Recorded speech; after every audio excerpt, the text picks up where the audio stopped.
दिनैहाय जों 14 नं चिरांदुवार ब्लक कमिटि अफिसियेलनि गेजेरजों जोंनि नैबे 14 नं चिरांदुवार ब्लकनि सिङावहाय गासै 65था क्लाबफोरनो रेजिस्टार क्लाबफोरनो जोङो दिनैहाय भलिबल आरो क्रिकेट बिनि माखासे मुवा बेसाद जे राननाय बे हाबाफारिखौ जोङो दिनै लादों। दा बे मुवा बेसाद राननायखौ जोंनिनो जा इएम रनजित बसुमतारी बिथाङा निश्चय फैनानै बाहागो लाफैदों आरो बाहाय जोंहा TCLCनि चेयारमेन बिथांमोना फैनानै बाहागो लाफैदों आरो जोंनि गोबां इउपिपिएलनि दैदेनगिरिफोर जोंनि क्लाबनि दैदेनगिरिफोर बाहाय फैनानै बाहागो लाफैदों।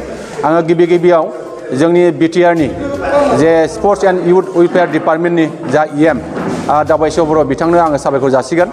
जोंनि बिटिआरनि गाहाय मावफुं सोद्रोमा प्रमद बर' बिथांनोबो आङो साबायखर जासिगोन जे बिथांमोननि नाजानायावनो दिनैहाय जोंनि बिटिआरनि सिङाव बा नैबे जोंनि समाजनि सिङाव गोबां क्लाबफोरनि जोंनि गेलेगिरि बिथांमोननो मुवा बेसाद राननाय बे हाबाफारिया सोलिबाय थागासिनो दङ। जोंनि थांखि आरो नोजोरा बेनो जोंनि बे ओनसोलाव जोङो गेलेनाय बिथिङाव जाहाथे बयनिख्रुइबो गोजौ लेभेलाव सौहैनायनि थाखाय जोङो खामानि मावनो हायो बा गोजौ लेभेलाव सौहैनायनि थाखाय जोङो जावरिखांनाय मोनसे लाबोनो हायो बे बाथ्राखौ जों सिन्था खालामनाय जादों। आरो जों बेखौनो बुंनांगोन जे जोङो थांनाय 25निफ्राय 30 मार्चनि गेजेराव जोंनि 68थि भारत रत्न लकप्रिय गपिनाथ बर'रि ट्रफिया जोंनि नैबे थाइखाजरायाव गिबिसिनै जोंनि बिटिआरआव बेयो जाफैदों आरो बेनि गेजेरजों मोनसे जोंनि बे ओनसोलाव लाइमोनफोरखौ थुलुंगानाय मोनसे लाबोनो हागोन आरो फैबाय थानाय समाव जोंनि लाइमोनफ्रा बेखौ नोजोर लाखिनानै जोंनि ओनसोलाव गोबां गेलेनाय बिथिङाव जों दावगासारनायखौ जों लाबोनो हागोन बेखिनिखौ जों मिजिं खालामो।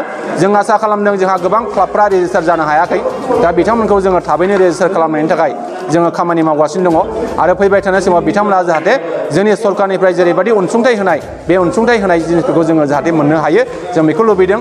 आरो जोङो जोंनि ओनसोलाव जोङो चिरांदुवार स्पर्ट्स एकाडेमि गायसननानै बे ओनसोलाव स्पर्ट्सखौ बोरै जौगाखां खालामनो हायो बे बाथ्राखौ जोङो सिन्था खालामबाय थानाय जादों। जोंनि नैबे 5 बोसोरनि गेजेराव जों बे बाथ्राखौनो सिन्था खालामनानै बे ओनसोलाव जोङो चिरांदुवार स्पर्ट्स एकाडेमि गायसननानै जोंनि लाइमोनफोरखौ जोङो बे बिथिङाव लांनायनि थाखाय जों सिन्था खालामदों।